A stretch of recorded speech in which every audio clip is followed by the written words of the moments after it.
What's going on, good people? It's Iceberg. I hope everybody's morning is off to a wonderful start. It's going to be another beautiful day here in North Carolina, Zone 7B. We got a lot of rain overnight, but it's going to be a great thing for our plants once the sun comes out today and it gets up to about 80 degrees. All the life and energy is going to start exploding in those plants. Going to make the garden a beautiful place because they love the rainwater. You see a significant difference in the growth of your vegetables in your garden when it rains compared to you having to go out there and water it, especially during this hot time of the season when the temperatures stay high and it dries out the surface level temperatures, dries out the surface ground, and you don't know how deep the water is going to moisten the soil below the surface. This rainwater, when you get these good rains, it definitely gets down there in the surface. The plants love it. They love the nutrients that it provides to them. So we definitely like it when it rains during our growing season, especially when it's followed up by that warm sun to come in, kind of open up all the energy that's living in those water cells. So I hope you have a garden, and I hope you've taking advantage of some of the rain if you got it in your area. We're going to continue to get more and more rain here as we're going into our hurricane seasons and all of that here on the east coast of the United States. I know it gets colder a little faster up north and places like that, but still take advantage of the sun that you have. Get you some seeds growing, get you some seedlings nice and strong, so whenever you get into that fall and winter season, they'll be able to survive outdoors, in the ground, or in your containers. If you have them in your containers, you can move them around, all of that, and protect them if necessary. But y'all go over to Iceberg's Garden channel. Iceberg's Garden, that's the name of the channel. That's where you'll find all of the videos about the garden, all of the updates on our seedlings we have growing, and all of the updates about what's going on in the garden as well. I appreciate all of y'all going over there. Hit that subscribe button. Hit the like button on the video. We're trying to grow that channel. Get people talking about gardening, getting those seeds planted, and learning how they can grow the harvest for their family. Goal is that one day you're providing all, if not most, of all of the food that you need to grow for you and your family. That's the goal. That's the goal for me, and I hope that some of you come along for the journey as well. I was thinking this morning about what I wanted to talk about, and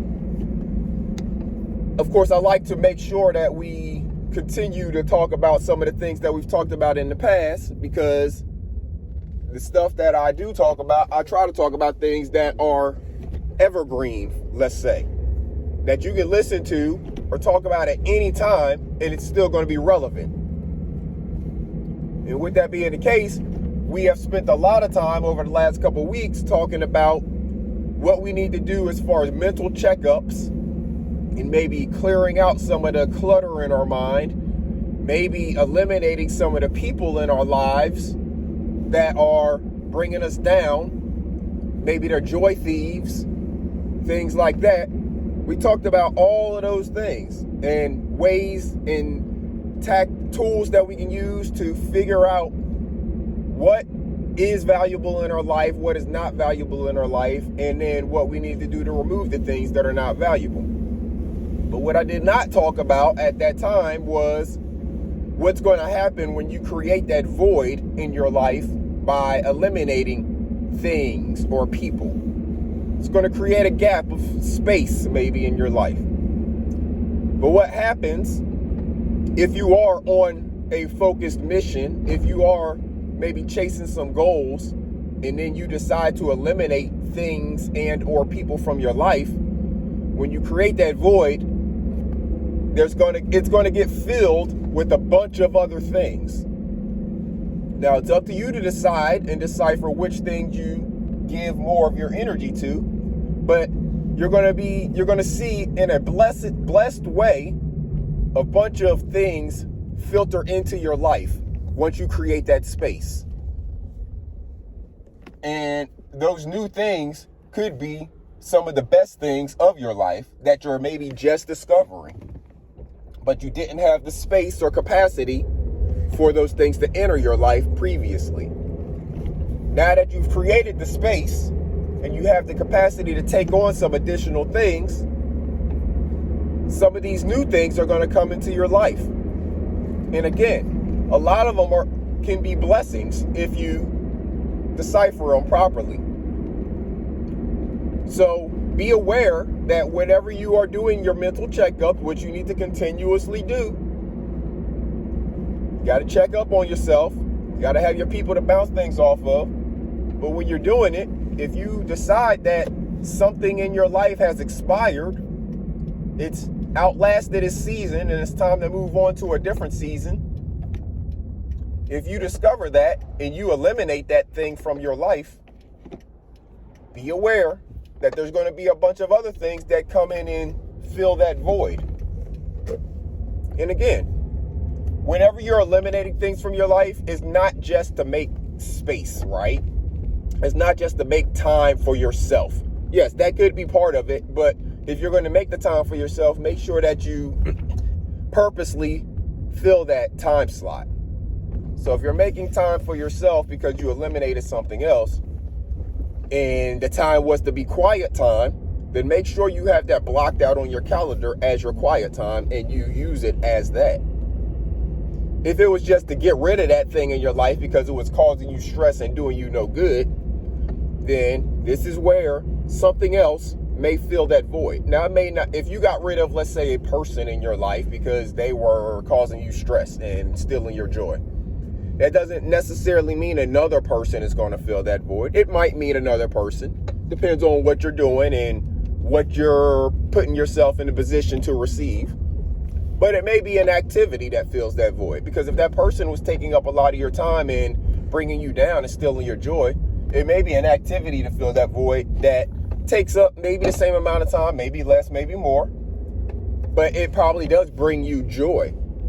What you were lacking in that void was joy that the person was stealing. And this is to bring you to joy, not necessarily to give you the time back. So again, be aware of whenever you're creating these voids by eliminating people or activities, there's going to be other things that come in and want to fill that space. So make sure you choose wisely which things you use to fill that space.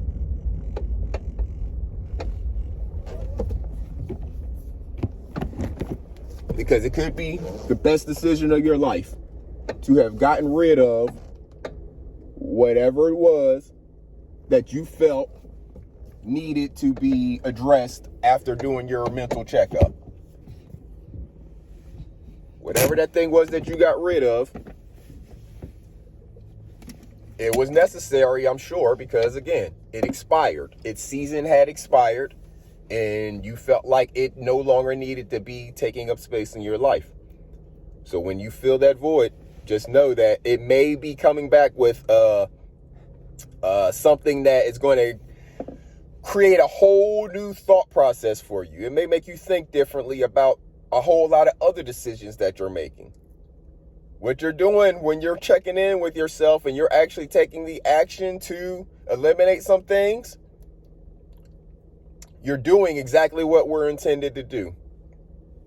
You're focusing on and working towards living your life the most abundant way possible. Because you're not holding on to things that aren't giving you value. The more space you create, the more things that you're going to see come in.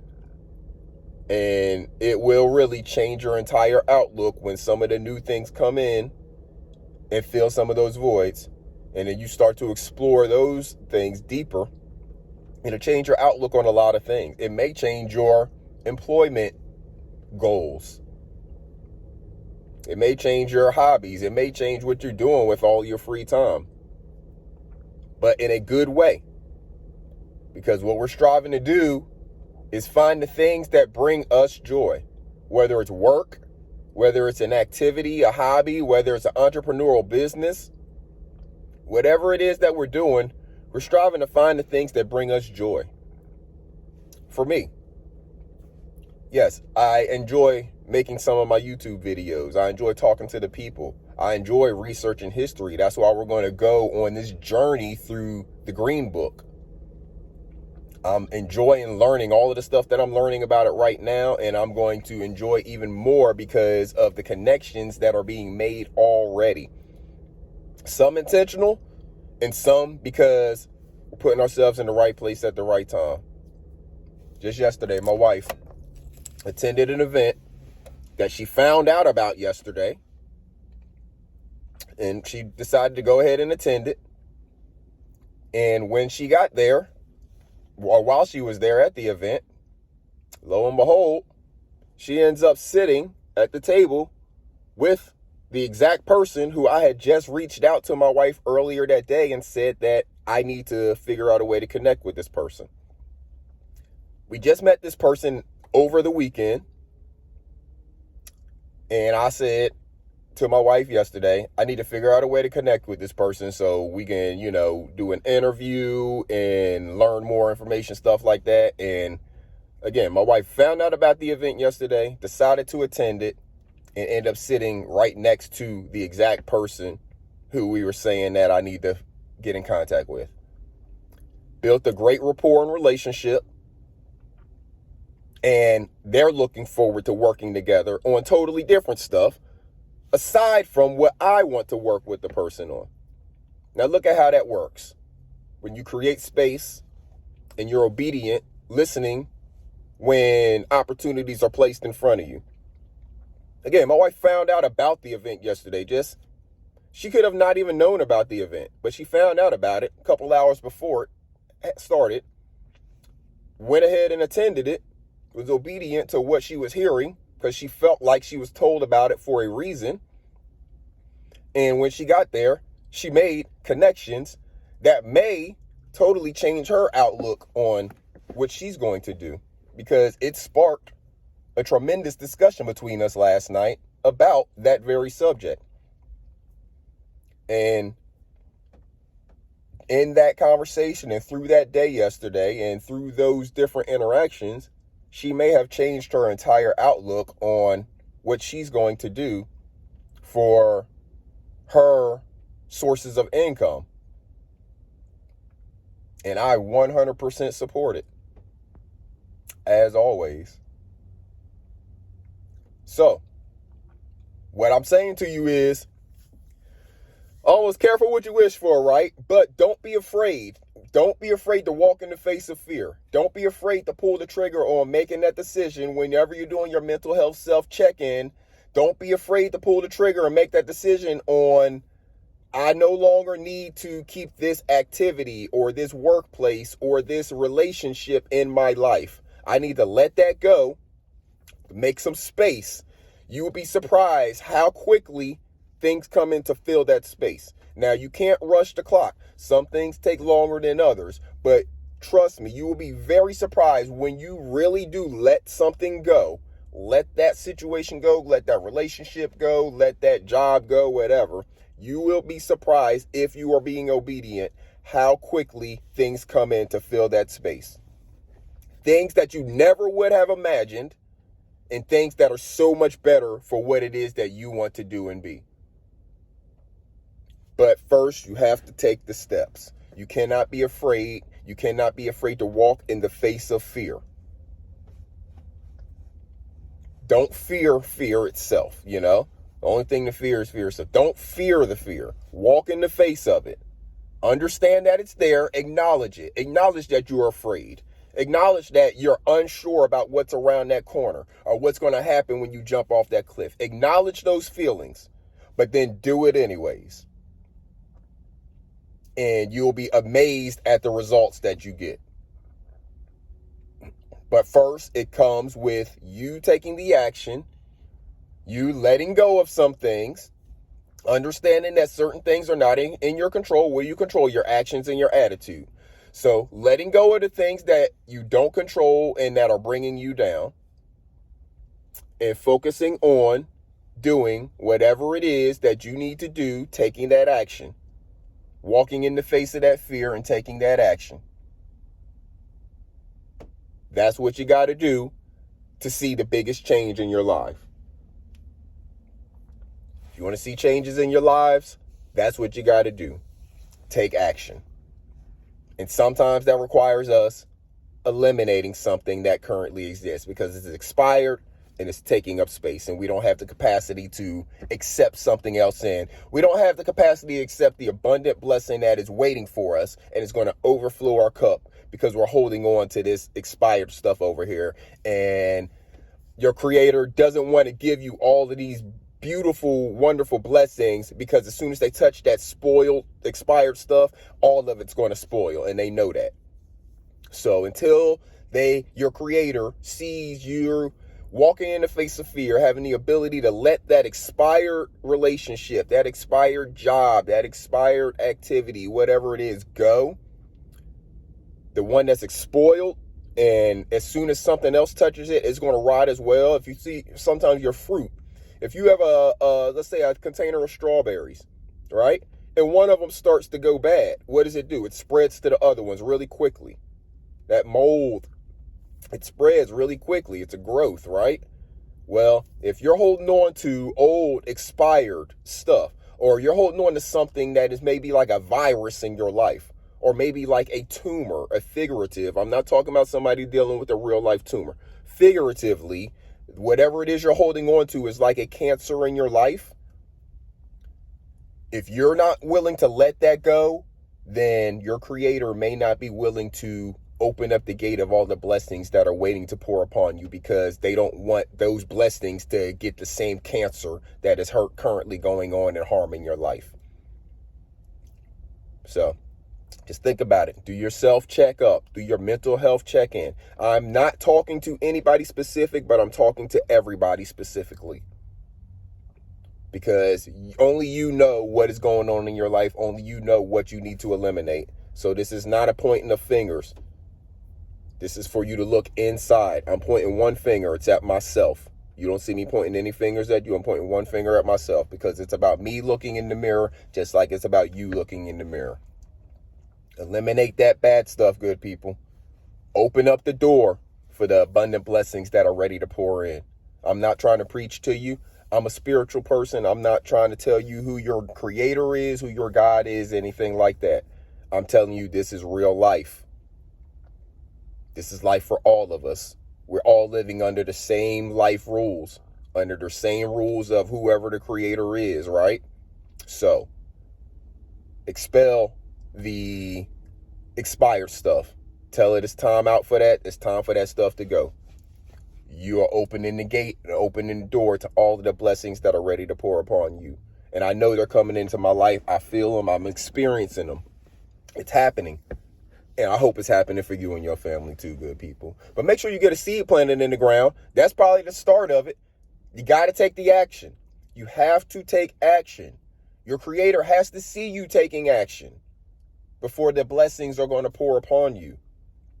So make sure you're doing what you need to do. Take care of yourselves. Take care of each other. Make sure you're teaching them babies how to take care of their mental. Don't let them get to be 30 and 40 years old like us and not knowing how to walk through this world the way that we walk through this world.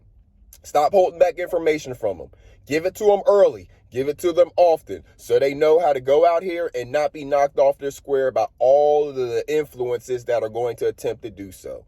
You know they exist. I know they exist because we lived it before. And we can educate them to be so much stronger than we ever were because they can have the knowledge we have now at a much earlier age if we give it to them.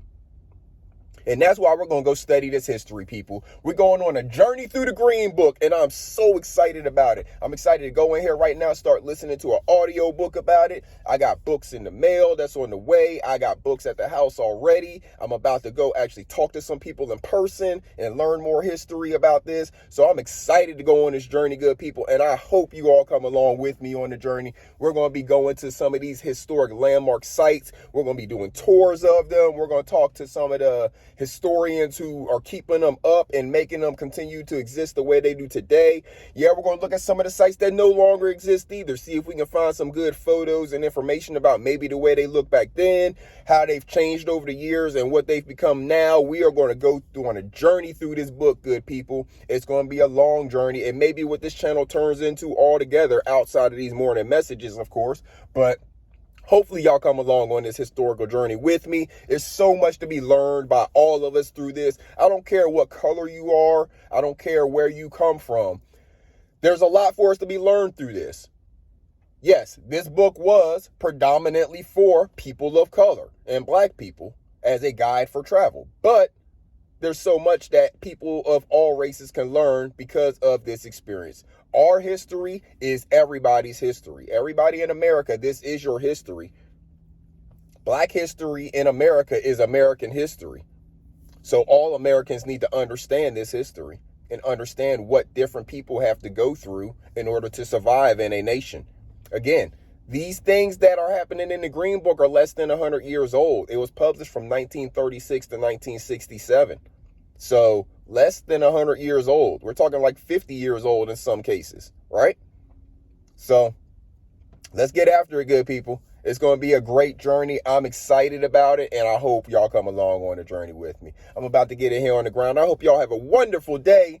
It's hump day Wednesday for all of y'all out there keeping track of what day of the week it is. So make sure y'all have a wonderful hump day. Let's finish this week out right. Get a seed planted in the ground. By the weekend, you'll have something sprouting already if you take care of it. If you plant the right seeds, it's only going to take about 3 or 4 days for you to see something sprouting. So if you plant something today, probably about Sunday, you're going to see something starting to sprout up. Get that seed in the soil, good people, and do it with your kids. Get them excited about planting a seed too. Until next time, good people, y'all have a wonderful day. This is Iceberg. Salute.